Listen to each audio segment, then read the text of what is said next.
In accordance with the views of the 15th Finance Commission, we are allowing a normal ceiling of net borrowing for the states at 4% of GSDP for the year 21-22. A portion of this ceiling will be earmarked to be spent on incremental capital expenditure. Additional borrowing ceiling of 0.5% of the GSDP will also be provided subject to conditions. States will be expected to reach a fiscal deficit of 3% of GSDP by 2023-24 as recommended by the 15th Finance Commission. In the July 2019-20 budget, I introduced the Statement 27 on extra budgetary resources. It disclosed the borrowings of the government agencies that went towards funding Government of India schemes and whose repayment burden was on the government. In my 2020-21 budget, I enhanced the scope and coverage of that statement by including the loans provided by government to the FCI, the Food Corporation of India. Taking a step further in this direction, I propose to discontinue the NSSF loan to FCI for food subsidy, and accordingly, budget provisions have been made in RE 2020-21 and in the BE 2021-22. The extra budgetary resource details are at Annexure 6. That the Frbm Act mandates fiscal deficit of 3% of GDP to be achieved by 31st March 2020-2021.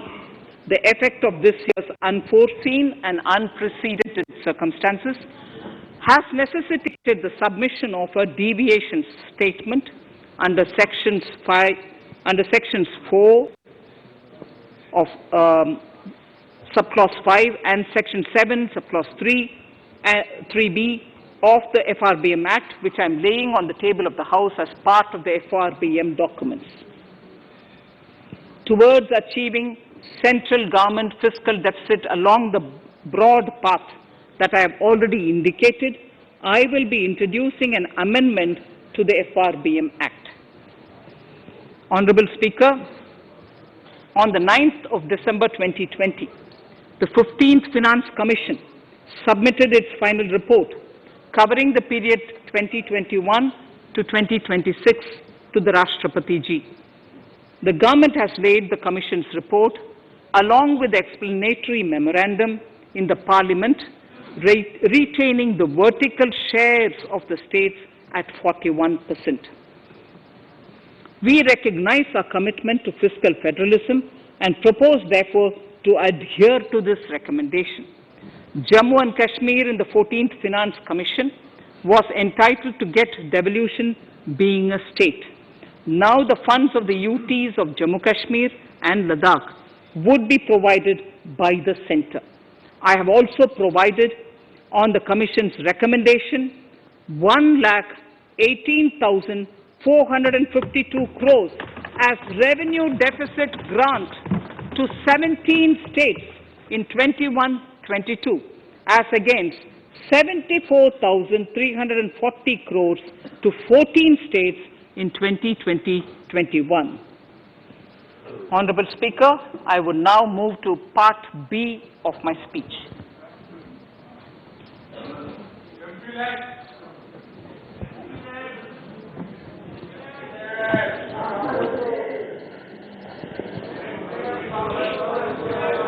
Honorable Speaker, the world is facing a serious challenge of the pandemic and its aftershock.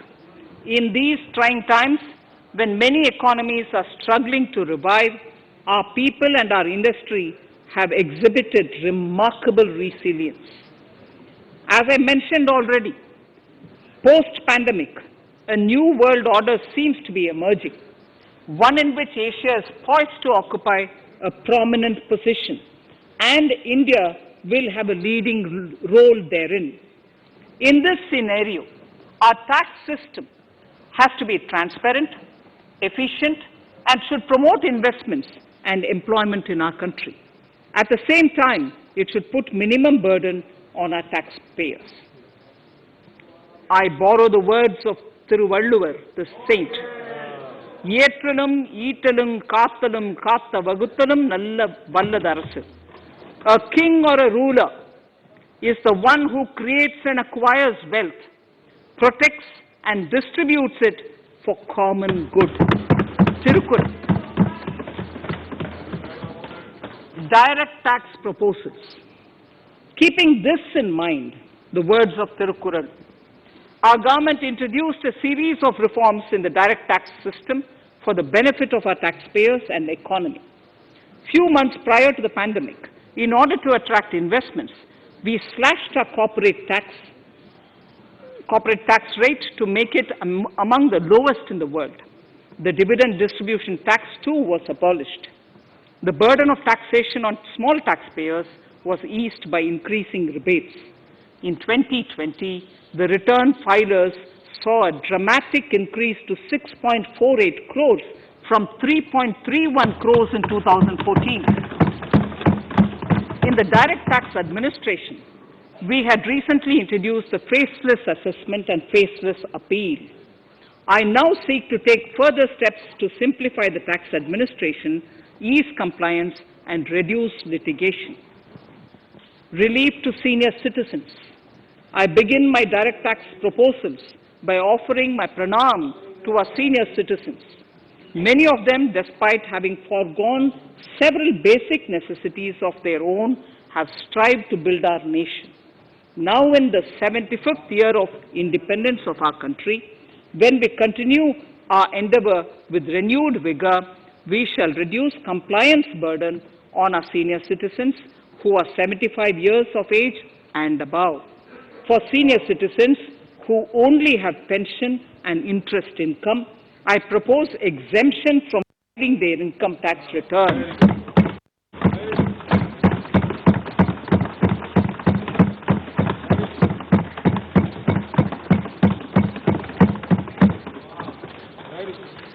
The paying bank will deduct the necessary tax on their income. Reduction in time for income tax proceedings. This is a very key announcement, if you are asking. Honorable Speaker, presently an assessment can be reopened up to 6 years and in serious tax fraud cases for up to 10 years.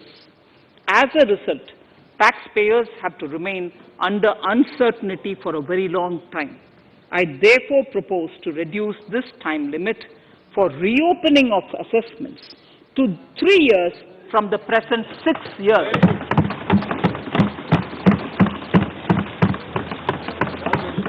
In serious tax evasion cases too, only where there is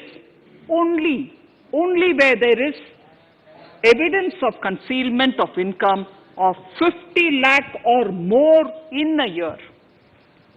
In serious tax evasion cases too, only where there is evidence of concealment of income of 50 lakh or more in a year can the assessment be reopened up to 10 years. Even this reopening can be done only after the approval of the Principal Chief Commissioner, the highest level of Income Tax Department. Setting up the Dispute Resolution Committee. Honorable Speaker, it has been the resolve of this government to reduce litigation, which mars the present taxation system. The government came out with the Direct Taxation Vivad Se Vishwas scheme to give taxpayers an opportunity to settle long-pending disputes and be relieved to further strain on their time and resources. The response from taxpayers has been the best ever, as over 110,000 taxpayers have already opted to settle tax disputes of over 85,000 crores under the scheme. To further reduce litigation for small taxpayers, I propose to constitute a dispute resolution committee for them, which will be faceless to ensure efficiency, transparency, and accountability. Anyone with a taxable income up to 50 lakh and disputed income up to 10 lakh shall be eligible to approach the committee. Faceless IT-80. For ease of compliance and to reduce discretion, we are committed to make the taxation processes faceless. The government has already introduced faceless assessment and appeal this year. The next level of income tax appeal is the Income Tax Appellate Tribunal. I now propose to make this tribunal faceless. We shall establish a national faceless Income Tax Appellate Tribunal Center. All communication between the tribunal and the appellant shall be electronic. Where personal hearing is needed, it shall be done through video conferencing. Relaxations to NRI. When non-resident Indians return to India, they have issues with respect to their accrued incomes in their foreign retirement accounts. This is usually due to mismatch in taxation period. They also face difficulties in getting credit for Indian taxes in foreign jurisdictions. I propose to notify rules for removing their hardship of double taxation. Exemption from audit. Currently, if your turnover exceeds 1 crore, you have to get your accounts audited. In February 2020 budget, I had increased the limit for tax audit to 5 crores for those who carry out 95% of their transactions digitally. To further incentivize digital transactions and to reduce compliance burden, I propose to increase this limit for tax audit for such persons from 5 crores to 10 crores.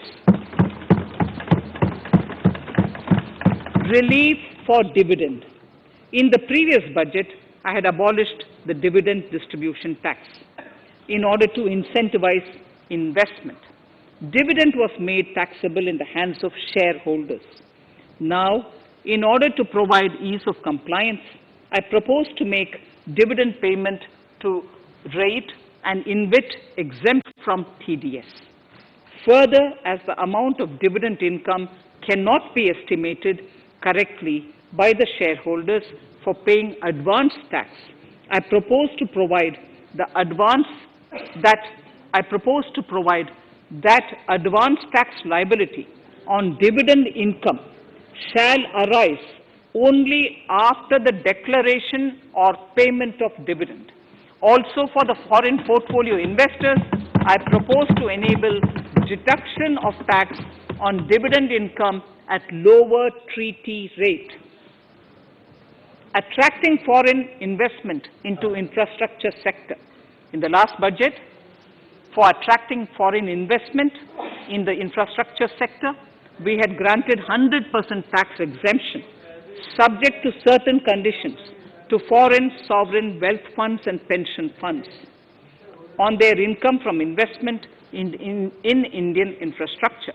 We have noticed that few of such funds are facing difficulties in meeting some of the conditions.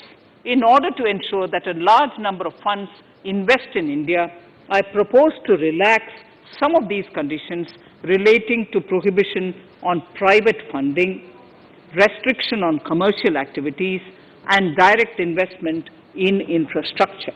In order to allow funding of infrastructure by issue of zero-coupon bonds, I propose to make notified infrastructure debt funds eligible to raise funds by issuing tax-efficient zero-coupon bonds. Affordable housing.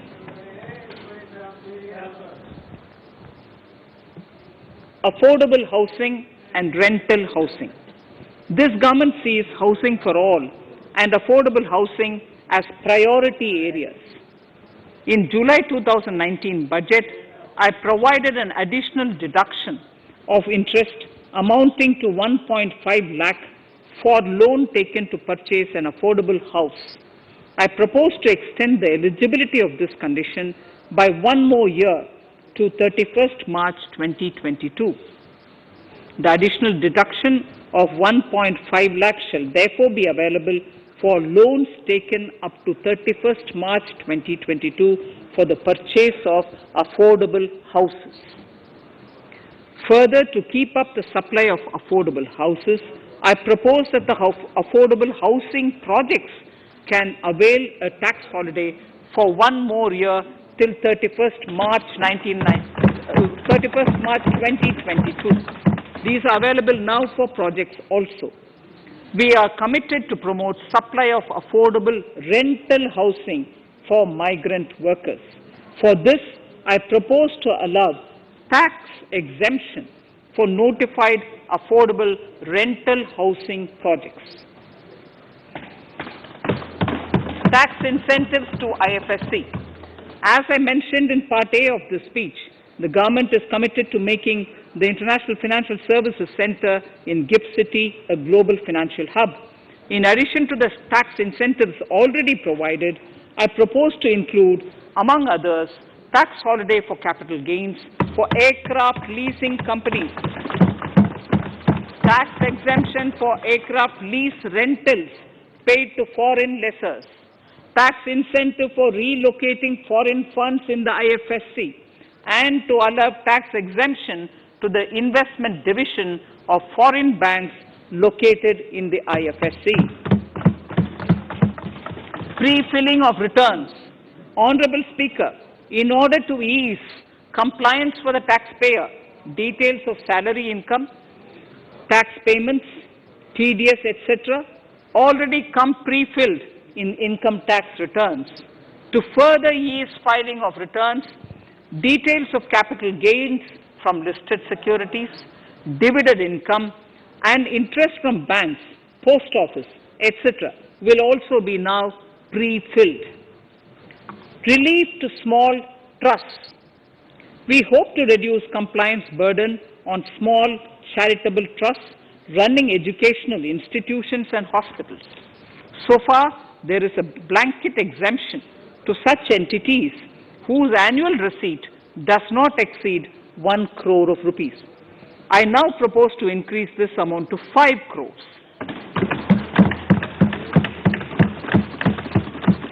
Labor welfare. We have noticed that some employers deduct the contribution of employees toward provident funds, superannuation funds, and other social security funds, but do not deposit these contributions within the specified time. For these employees, this means a loss of interest or income. In cases where an employer later becomes financially unviable, non-deposit results in a permanent loss for the employees. In order to ensure that employees' contributions are deposited on time, I reiterate that the late deposit of employees' contribution by the employer will not be allowed as deduction to the employer.